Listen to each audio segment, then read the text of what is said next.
আসসালামু আলাইকুম।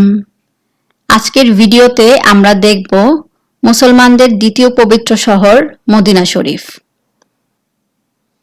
আমাদের প্রিয় নবী হযরত মুহাম্মদ সাল্লাল্লাহু আলাইহি ওয়াসাল্লাম হিজরতের পরে এখানে এসে বসবাস করেছিলেন। প্রিয় এই মদিনা শরীফে রয়েছে মসজিদে নববী, যেখানে হযরত মুহাম্মদ সাল্লাল্লাহু আলাইহি ওয়াসাল্লামের রওজা শরীফ রয়েছে। রওজা শরীফ মুসলমানদের কাছে অত্যন্ত পবিত্র একটি স্থান এবং বিভিন্ন প্রান্ত থেকে মুসলিমরা এখানে জিয়ারত করতে আসেন।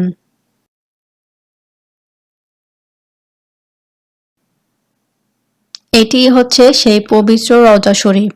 এটি মসজিদে নববীর ভেতরে একটি বিশেষ স্থানে অবস্থিত, যেখানে হযরত মুহাম্মদ সাল্লাল্লাহু আলাইহি ওয়াসাল্লামের সমাধি রয়েছে। রওজা শরীফের চারপাশে যে সবুজ গম্বুজটি রয়েছে সেটি 17 শতকে নির্মিত হয়েছিল। আশা করি ভিডিওটি আপনাদের খুব ভালো লাগবে। ভালো লাগলে চ্যানেলটি অবশ্যই সাবস্ক্রাইব করবেন, লাইক করবেন, শেয়ার করবেন এবং অবশ্যই কমেন্ট করবেন। মদিনায় অবস্থিত একটি ঐতিহাসিক মসজিদ কুবা মসজিদ। এটি ইসলামের প্রথম মসজিদ হিসেবে পরিচিত।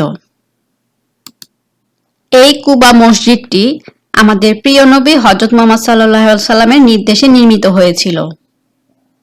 মসজিদ কুবা মদিনার দক্ষিণ পশ্চিম দিকে প্রায় 3 কিলোমিটার দূরে অবস্থিত। মসজিদটি সম্প্রসারণের পরে এর আয়তন বেড়ে প্রায় 50,000 বর্গমিটার হয়েছে। মদিনায় কয়েকটি খেজুরের বাগান অর্থাৎ ডেট গার্ডেন রয়েছে। তো আমরা গিয়েছিলাম আল-রাদাদি ডেট গার্ডেন।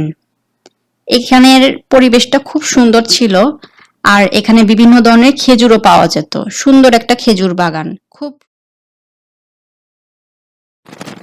এই আল-রাদাদি ডেট গার্ডেনটি মদিনার একটি জনপ্রিয় পর্যটন স্থান।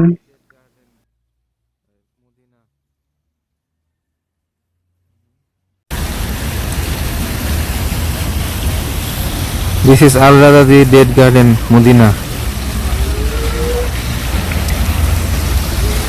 বাগানটি ঘুরে দেখার মতো পর্যাপ্ত প্রদর্শনী রয়েছে।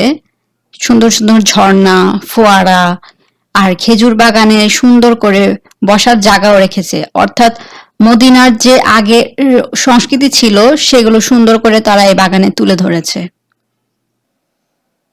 ডিপারচার স্টোরির সাথে কানেক্টেড থাকতে আমাদের ফেসবুক পেজ, ইনস্টাগ্রাম এবং থ্রেডসে অবশ্যই জয়েন হবেন।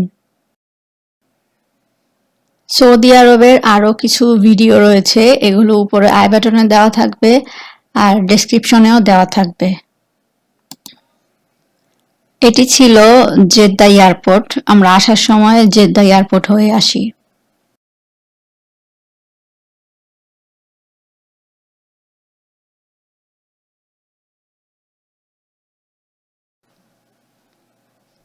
তো এই ছিল আমাদের মদিনা শরীফের video.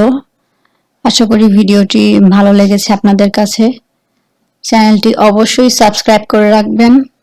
Thanks for watching departure story. সাথে থাকুন।